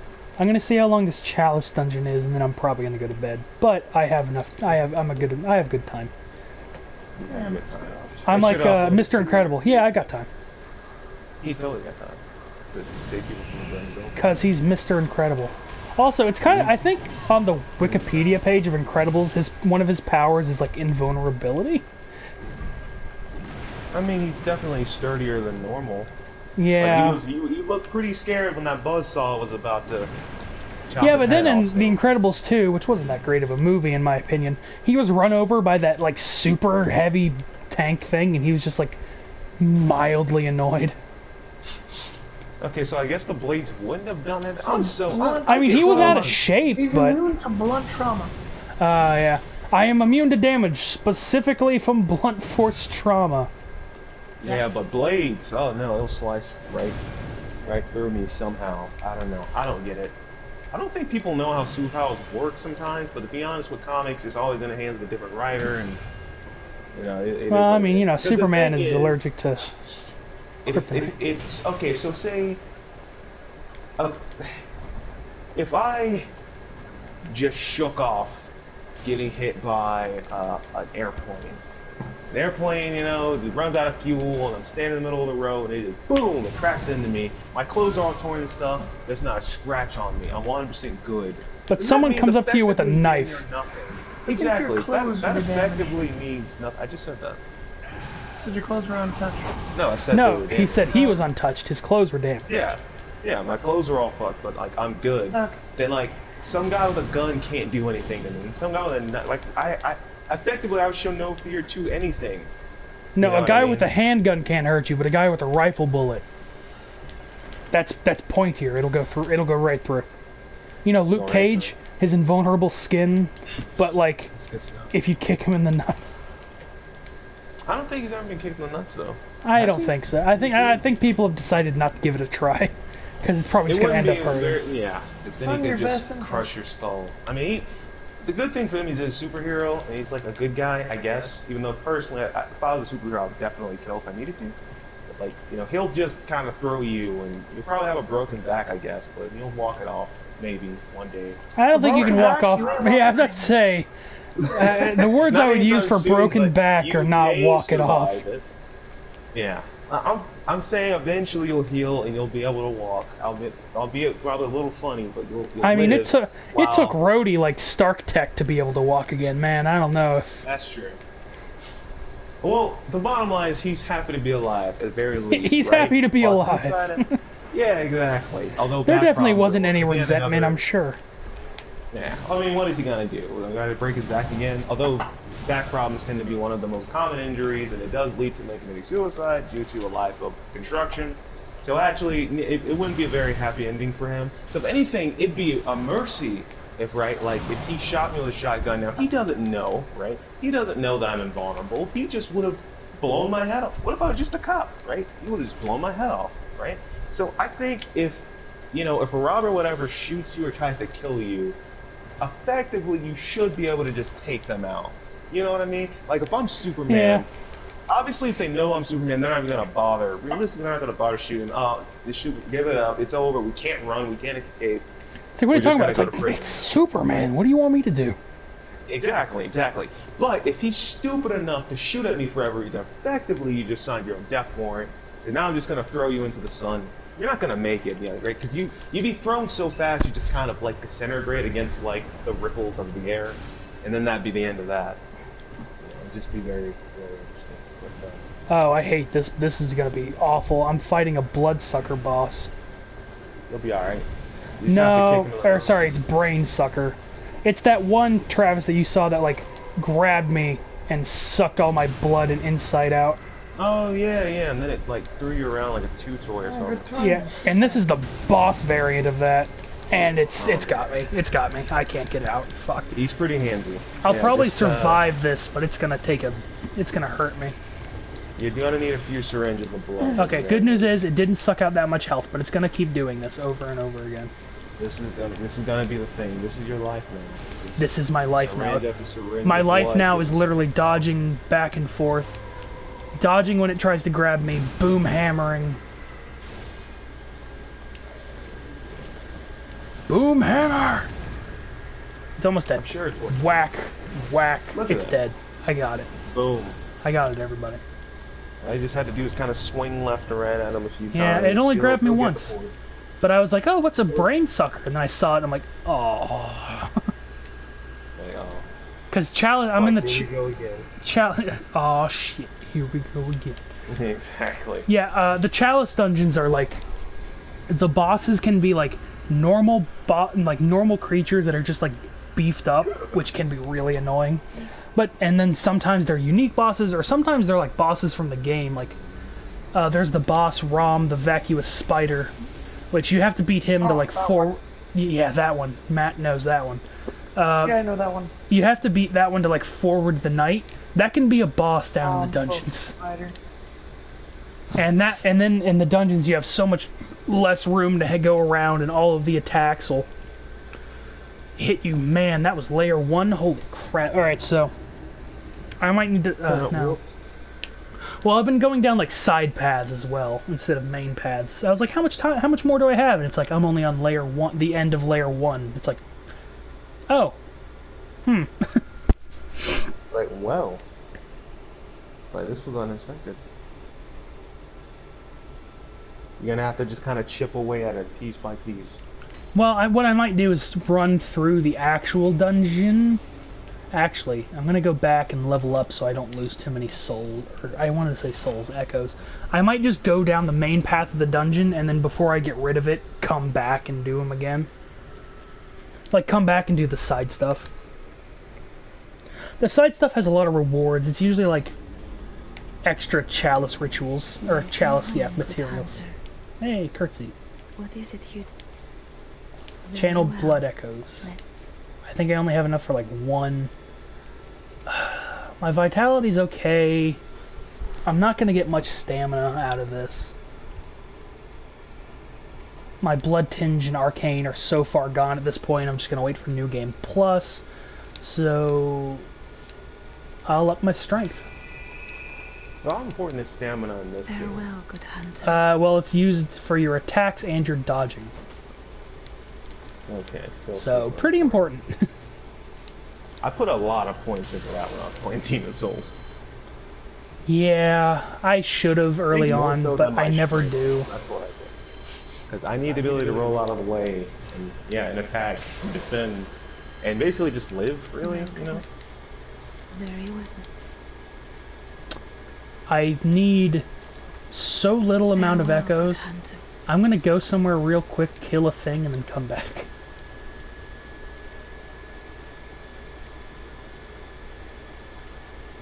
Like, you should have deposited the stuff. Well, I did, but I'm like literally I am less than a 1,000 echoes from another upgrade, so I'm just gonna do that and then have even less. That way, if I lose anything, it's not that bad. It all works out. I hope everyone here is enjoying the talks we're having and the subpar gameplay, but the grade A talks we're having. Again, I can't see you, so if you're saying anything, I'm sorry. If you're here, Let's thanks for check coming. that. How many we got? 2? 3? No, I'm pretty sure I only was paying attention once, but I'm pretty sure only like one person. So. 1? Oh, no, I Yeah. saw last I checked But there was it's 2. I got a subscriber, and I know the person because I watched them stream and I played with them. I'm pretty sure a while back. So they're Yeah. they do streams all the time. Yeah. Well, originally I actually have a follower. I don't know how, but like Hey, we have 3 people. it's interesting. Is there 3 people Ooh. watching? Oh, The well, big leagues now. one of them's probably you now. So Oh, Actually, no, yeah, it's yeah, just maybe. doing that. I'm not sure. I'm not actually watching anything right now. I'm Ah. not sure how it works, how the whole thing works. But, well, anyway, if all 3 of you people, thanks for showing up. It means a lot. I'm gonna try to get just because there's that many people, I'm gonna try to get through that chalice dungeon. like at the very least. It's like 11 o'clock, but I got it, and I want to, get ready for bed, but I'm not doing anything tomorrow. Except for, like, D&D later, so. Yeah, I can examine like. Oh, no, I gotta mow. I'm getting off. Oh, okay. Well, say goodbye to Matt, everybody. He can't see it, but it makes him feel better. Welcome. Show up as numbers. You know, it's just a Good night, Matt. thing. Sleep well. Night, night. Very well. Should I be using your real names? It doesn't matter. It's Well, fine. let's let science I'm not decide. Science says it doesn't give a fuck. No. Exactly. Nobody. Okay, I'm gonna upgrade I always have skill. classes, I just don't have to go in. I'm gonna upgrade skill just because it pretty much upgrades everything the same, but it also Just makes what? it an even number. What's worth? Good hunter. Practically the same thing. Your presence somehow soothes. I sense the ancient echoes. Yeah. I have They lectures course your veins. online. Farewell, good hunter. Effectively no difference, just no teacher interaction. That's where there's something called a class room. They invented the word for it. I think you're just hating. I forgot that if you do certain gestures towards the doll, she either reciprocates them or turns her head. Yeah, I have 2 6-monther and a extended, or not extended, the accelerated. Okay, I keep forgetting things. I gotta leave again. Sorry, everybody. I'm a bit of a spastic idiot. I gotta go back and check out the gems I got and also repair my weapons so they don't break halfway through this dungeon. Yeah, I was pretty surprised. I had gotten done just playing like Tekken, and I somehow had a follower. I was like, oh, that's weird. I've never streamed anything. It might be just someone who came from like, I recently joined some communities. Yeah, they Also probably... I mean, I personally, even though it's, it's not, those grandiose numbers you see, but it's like, anybody that comes by and watches, I'm really happy. Just Yeah, because it's because like, I'm not going to make anything, I'm not going to do anything, but it's just like, that's great. I'm happy you came along, and I hope you have a good time. Yeah, it's just it's interesting. Like someone was like, "Oh man, I'm super bored. I wonder if anyone's have any content online." Like, "Oh, let me join this." And if they stay, that means that you're doing something, or you're saying something that's simply somewhat Yeah. interesting. Even So if they're you come by for probably like a second. Thank you. yeah. But well, if it's at least 10 seconds, that'd be nice. It's like, oh well, let me see what they have to say. Oh no, that sucks, and they leave. And then you But decide if you they just like don't like stay, my voice, you know. yeah, like this guy's voice is dumb, runs, or maybe hey, this guy's voice is passable. It's fine. I'll listen to this while I do homework. I'll listen to this while I play on my DS or something. Yeah. That's what I do. I just got to get better at, shutting up and letting people talk, and It all works out. does it? Does it? It does. It all works out. Okay. Because you kind of have like that kind of moment. It's like you want to say something, and then like I want to say something at the same time. But since we're not in person, I can't tell by your kind of body language. You're gonna say something that's like, oh. And I can't tell with you, and yeah. Have the floor. It's yours. That being said, we have things like the argument we had versus like realism versus what we would like, and then I just yell at both of you, but you're both right, but also shut up. Yeah, I just No, feel it's like fine. I'm more right. I don't know. Listen, Just saying. that's what I agreed on. Like, he's probably right, but I like your idea. There. Because I like flavor text. You know what I mean? Yeah. I take being a DM. You like that sweet, what dirty very few lore. times I've done them. Exactly. Like the one time I've been a DM, it's like it's a lot of preparation. Cause you really got to think about like All the outcomes. what are. It's like it'd be impossible to think about all of them, but just a few. You need a few. Just A few possible. Realistically, exactly. You don't really want to be caught with your pants down, because if That's you're advice trying to for get life, people- ladies and gentlemen. Exactly. Never get caught with your pants down. If you be seen with your pants down, that's totally fine. That means you meant to do it. If I took off my pants and you saw me with my pants down, I'm okay with that. I took them off for the purpose of you watching me with my pants off, right? I don't know However, why you'd be doing that, but if that's what you're into. I'm just saying. There's some very specific circumstances where maybe I'm taking off my pants, right? With you just standing there, and if you're okay with this, I'm okay with this. However, if you come into my room, my pants are down. Now I feel naked. Now I feel a little violated. Now this is wrong. Yeah, now this is wrong. Now I'm not okay with this. Close my door. And next time, knock. You know what I mean? But if I have my door wide open, I'm taking my pants down. I meant. Oh yeah, what is it with those people that like barge in and they're like surprised someone's naked? It's like, Yeah, knock. exactly. Come on. What else was I doing in this closed room? It was closed for a reason. Maybe you should just do a little knock. Let me get prepared. Let me put my clothes back on. I don't know. Jeez. Let me put my skeletons back in the closet so you don't see them. But But when you're thinking of various outcomes that the party could make in the D&D game, like I think a lot like, okay, what if they don't want to do this? What if they go here? What if they decide to talk to this NPC a lot longer? And the reason why is because I've played a good length of successful campaigns. And these are things that I like doing. I like talking to NPCs that I think are cool. Like when I'm talking to, like a good DM makes you feel like you're really in this world. I'm trying to get the full D&D experience. So when I meet this character who is thousands of years old, he's a wizard that's been around for a long time, man, this person probably knows a lot. I go through my notes, I'm like, I wonder if this person knows anything about this key I found, this magical key. Yeah, we have a character like that in the Monday campaign. His name is Gray. He's a bartender, and he's like all gray. Like every part of him is flat gray. And he's just this really weird oddity that knows a lot about stuff and is absolutely terrifying. But he's not a bad person. Yeah, he just kind of knows stuff. It's weird. Just don't start fights in his bar. You can end fights, just don't start them. Yeah. Because honestly, the next game I play into, and if we're doing like if we're doing a campaign and vampires are involved, and I'm talking to a friendly vampire, you're gonna see what the DM has to say. Exactly. I'm gonna see what he has to say. What does he have prepared? Was that something he truly thought about? Is he gonna just kind of blow the question off, or is he gonna get more in depth like I would? Because I think it'd be very interesting if I had the ability to talk to a real vampire and he doesn't want to bite me, and ask him what this blood tastes like. You know, just very interesting. I think along that same vein, our Saturday campaign, we've been... I don't like the sound of whatever creature is making that noise.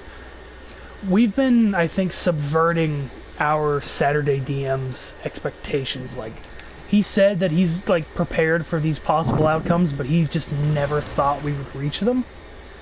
Like, there's at one point where we were talking to an entity, and he was, like, preparing for us to attack him, but then we somehow ended it with, like, diplomacy. And then there's another thing for another Saturday, which is, like, it's, like, the same campaign, but a different area with a lower level group that we're kind of, like, guiding a little bit, like, helping, getting them the ropes. And I told him that at a certain point, if they want me to, I'll step out and he can control my character as an NPC or send him off to do something.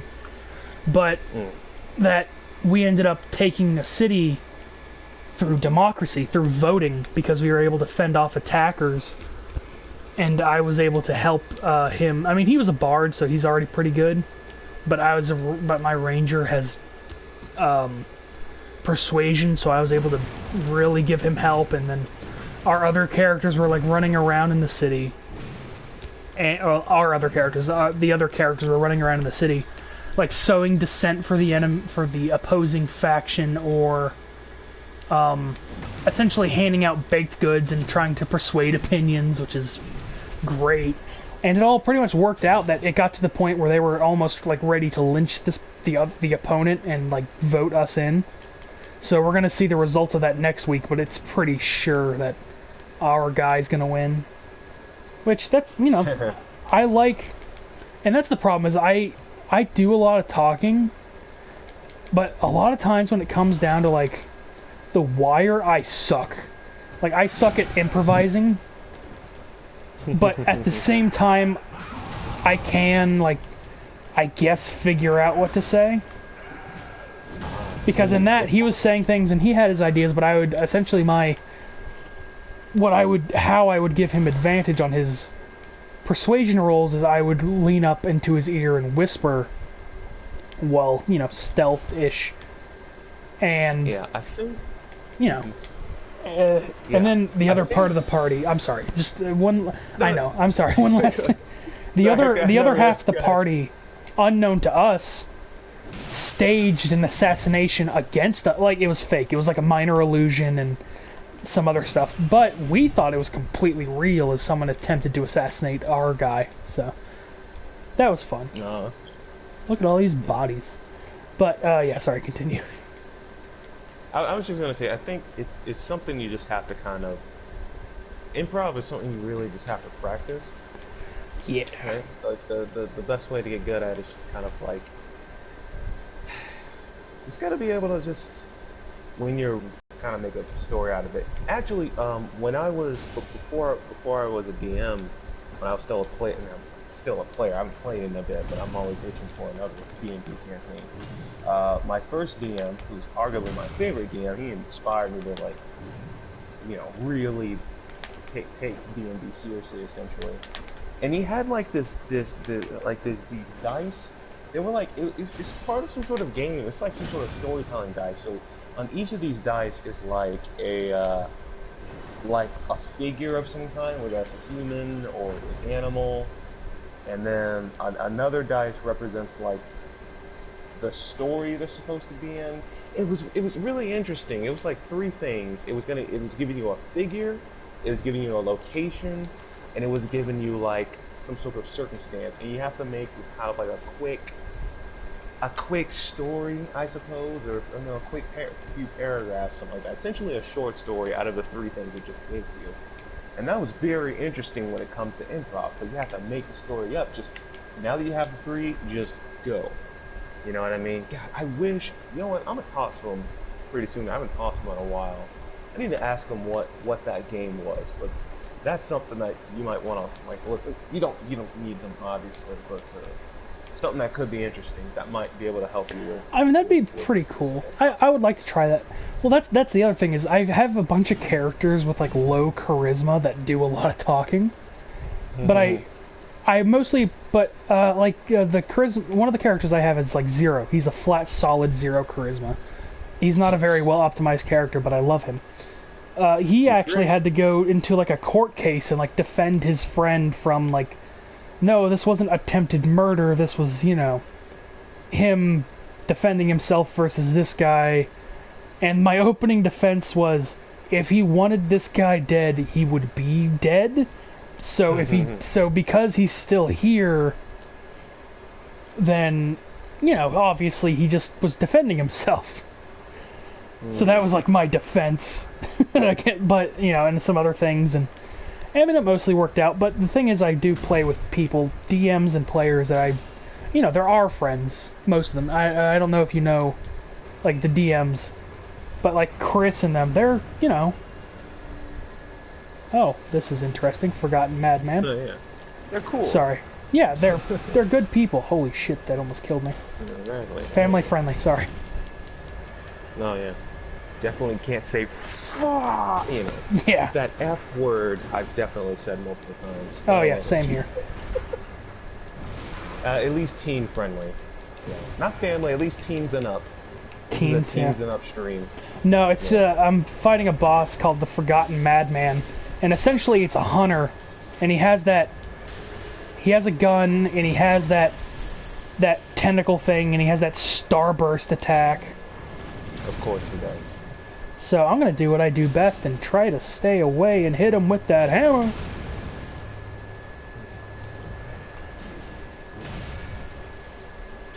Hammer time, baby.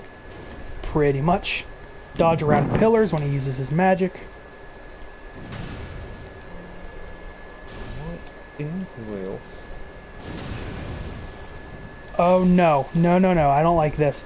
So I got the guy down to like past half health, and now he has a friend. Oh great. It's like, he's telling his homies, now they're about to jump you. And his homie also has a flamethrower. Oh. That's quite the homie. Man, I need to get It's the Forgotten Madman and the Madman's escort, and not in the fun way. Nah, not at all. They're both like really skinny, gross people. Oh. And they're backing me into a corner. And one's using it. They're both using heavy weapons. I don't know. I feel like I wouldn't want to mess with a guy if his homeboy had a flamethrower. It's like, man, you're not Yo, you trying to walk up on me? You trying to walk up on me? Whoosh! Fires it up in the air. It's like, whoa, hold on, partner. No, no, no, no. I don't want to die. Don't want to die. Yeah. Okay. So I have almost beaten the Forgotten Madman. He's gonna kill me with his gun, and I hate that. Is he mad because he's been forgotten by, like, society? I'm dead. I'm dead. Oh my god, his friend got me out of my stun lock. Oh, that sucks. No, that's good. That's good that he got me out of the stun lock. Okay. Oh, out of the stun lock. The Madman is dead, but I am out of health potions, and it's just his assistant, and he's got the hammer. Ugh. So the good news is we both have hammers. The bad news is he's faster than me. Oh, damn. The good news is I've been getting slightly better at parrying, and also I just won and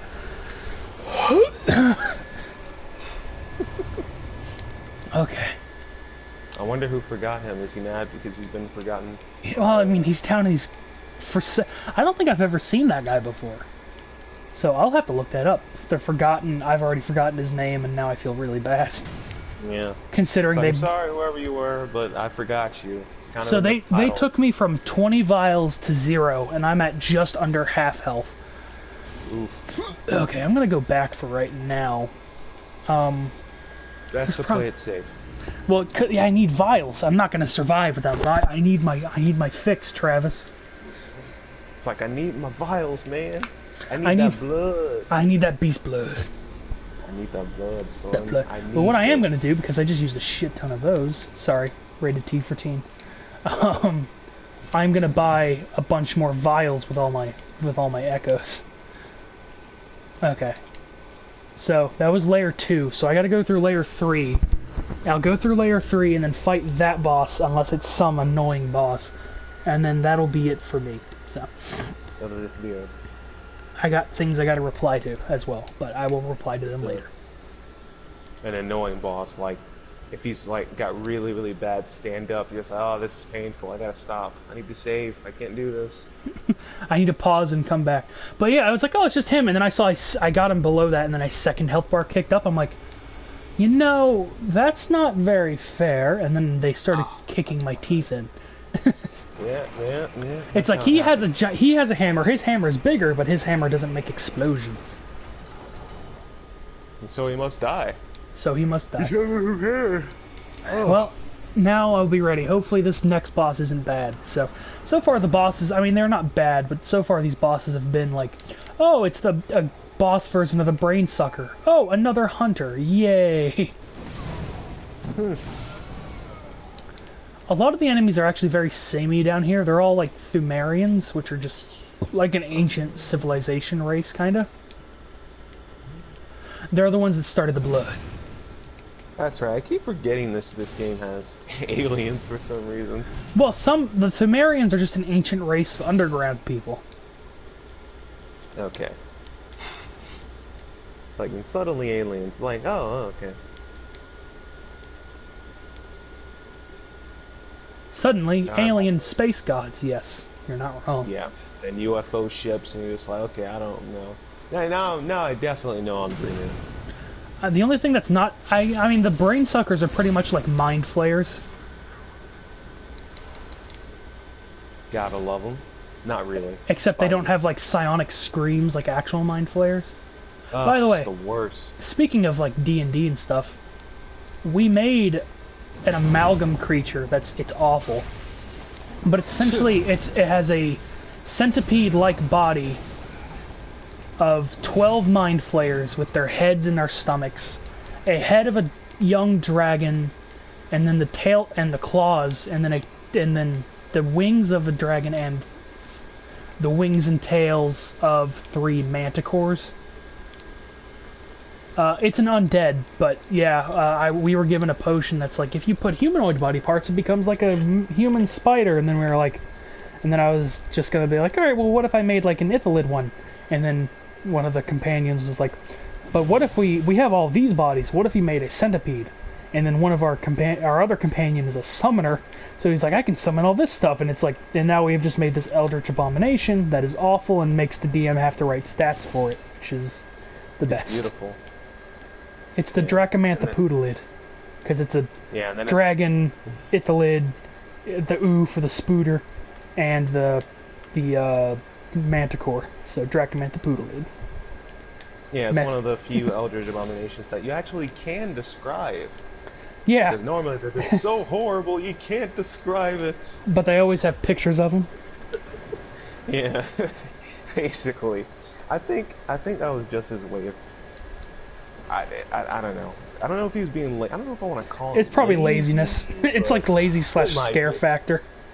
It might be. I think something he realized is that something that is you can't quite describe, you leave to imagination will always be scarier. But then at the same time, if you're gonna like write a book about it, you should probably try. Because here's the thing, right? If you're gonna have to take over anyway, and so as you try to describe this creature, whatever they're imagining in their head is already gonna be far scarier than if someone just drew it. So long as you personally, Mr. Lovecraft, I'm telling him this as he's in writer's heaven or whatever, I don't know. He's probably in writer's hell. He wasn't a... Yeah. I don't know if he was a great person. I'm pretty sure he had a cat whose name was like the N-word, so... Yeah, I think he was horribly racist. I think he was, but I still kind of like him anyway. It's all good. But yeah, if you're writing something, their imagination, a person's imagination is already going to take over anyway. So try to describe this thing as best as you can, and trust me, their imagination is going to spook them anyway. Versus just saying, "Oh, it's just so horrible. I can't even, bro. I can't." I literally cannot. It's a many-limbed something or another. It's like it's some sort of tentacle monster. Thank I don't you, know. I guess, for that description of. It's a many-limbed something. It's like. Yeah, I don't know. Cool. Yay. Yeah, and then you just search like Cthulhu's like, oh, so it's a giant with an octopus head. Okay, yeah, that's pretty creepy. That's what I've always never. It's like you can't even comprehend, okay, and it's like I'm looking at this picture like, I'm pretty sure I'm comprehending this. Yeah, I mean, if I actually saw a thing in real life, well, trust me, I'd be super scared. It's like, what if I prepped for it? big Like, thing. psyched myself up for it? Yeah, yeah. Now, let's see. Yeah. I mean, you still. I feel like anything giant's gonna be scary. It really doesn't matter what it is. If it's like towering, hundreds of feet above you, it's gonna be scary. It could be anything. It doesn't matter. It could be a chicken. It could be a giant. Yeah, it's like it's 100-foot chicken. Yeah, that's inherently terrifying. That's terrifying. I know what a chicken is. I've seen plenty of them. But if it's, 300 feet, oh, okay, that's pretty scary. I'm gonna move in the opposite direction. But if it's like 500 whatever feet and it's got an octopus head, that's pretty freaking scary. Yeah, it's anything up to that scale is going to be inherently terrifying. Godzilla and the monsters. It's like a human. Existed, Everyone's used to terrifying. humans. How about a 300-foot human? Awful. Terrifying. Just absolutely horrible. Feel like Awful. an ant. Get it away Makes you from feel me. small. Not a fan. My favorite has always been Yog Slokov or something like that. It's like, The mother of terrors. yeah, it's like a black ooze tentacle monster with a bunch of eyes, or though sometimes the pit only have one eye, and it guards the gates between the gods and the humans and stuff. And then when you look at like pictures of it, it just looks cool. So I always liked it. It looks the coolest to me.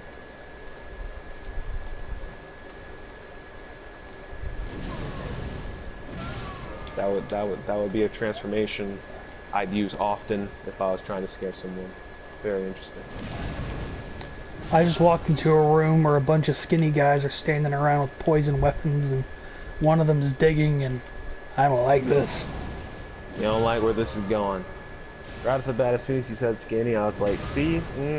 If they were regular fitting people, alright, cool. Yeah, if they Super weren't skinny, like hold on. super, like, think of like they're essentially like, because you know what these look like. They're the like the chosen undead, but awful, like way worse. But just horrible. Absolutely not. Do Like not they want look, any of this. they don't look like burn victims.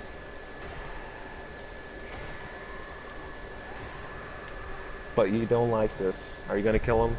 Did you kill him? I should I'm say. slowly killing them. There's literally massive room. It's a room full of them. Room filled with skinny guys. That's And then gonna there's be like taller, skinny guys with pickaxes. I just shoved my hand through his chest. awesome. I like where this is going.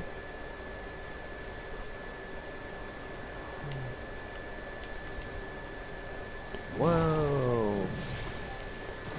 Whoa! Heaven, let your light shine down. Boo-doo-doo-doo-doo-doo-doo-doo-doo. And right now I'm literally guiding them through poison fog clouds because they're dumb enough to walk through them. It's like, see that guy over there? That guy who just walked in? Let's get him.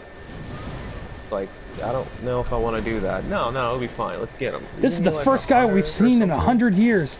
Let's fuck with him. It's like, he's got a hammer that's on fire? I don't think again, this comes back to Hench. Just like, yeah, I'd rather not. I'm not gonna lie. I think I'm just gonna stand here. Henchman, get him! No? No, dog. He looks pretty intimidating. I don't know. I'm not much of a fighter, you know. Well, the good news is I just died to him, so... Oh, damn. See. Now that Yeah, guy's probably like, well, you wuss. yeah, I got exactly. him. I cut my way through all these people, and then... So, alright. He just snuck up on him. He's like, yeah, So, I'm the man. it's probably a little disappointing to everybody watching, but I think that's where I'm gonna end it, because... I am salty. Yeah, that guy's like, oh, he's got a flaming sword. No, we can take him. And they end up taking him. Yeah, exactly. I was making all those jokes, and it literally ended with that. Well, I was doing really good, and then two of them came at me. I can't handle that many. It's like, whoa, two, holy moly. Yeah, I'm making all those jokes. The guy with the flaming hammer. No. I think we got this. If we just run at him and hit him before he has like chance to dodge. Yeah, and then they actually got it. Like, I was worried for nothing. Okay. I think they're as surprised as I am. Yeah, the next guy with like a flaming sword or whatever comes in, you're just gonna be like, we got this. We had the last Shit. one. We can get we can do this. Yeah. So, Well, don't you get shall have your overconfident revenge. with your boom hammer, everybody. You can still get effed up. Oh, yeah. So, to everybody that came by, thank you. I'll check to maybe for joining. there might be comments later. Yeah, that'd be pretty sweet. The three people that were here. Yeah. I think that's what Matt said. I can't wait to read the comments and everyone's just telling us we're wrong about vampires. It's like, you're just horrible. Bloodborne's the best game ever. Or you have Bloodborne's the worst. Or you suck. Bloodborne's the best, you're wrong. It's like, I'm playing it. Why would I? What? He's like, that guy don't know what he's talking about. Vampires are stupid. Vampires don't exist. That one guy was right. It's like, yeah, he's right, but I mean, that's not the question we were asking. Oh man, I definitely have to know what some of those comments. I know, if there's any. You know what? You don't even have to comment. I'm just glad you You showed don't up. have to. Just being here and listen to us kind of ramble about stuff. It makes me feel good good. enough for me. Yeah. All right. Well, good night, everyone on the stream. It's gonna go black. That's because I'm opening a menu. Goodbye. Oh yeah. I would tell your friends, but don't like overblow it though. You know.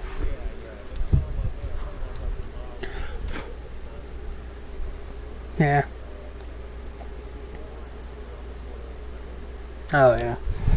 You know, for 5 seconds, then you're like, God, this 12-year-old is annoying. Yeah, exactly. I came to Bloodborne to have intelligent conversation about physics, not vampires. I got 3 people watching me. I'm already making fun of I'm already pretending to make fun of them. I'm sorry, everybody. Alright, that's it. If I keep going, I'm going to be going forever. Good night.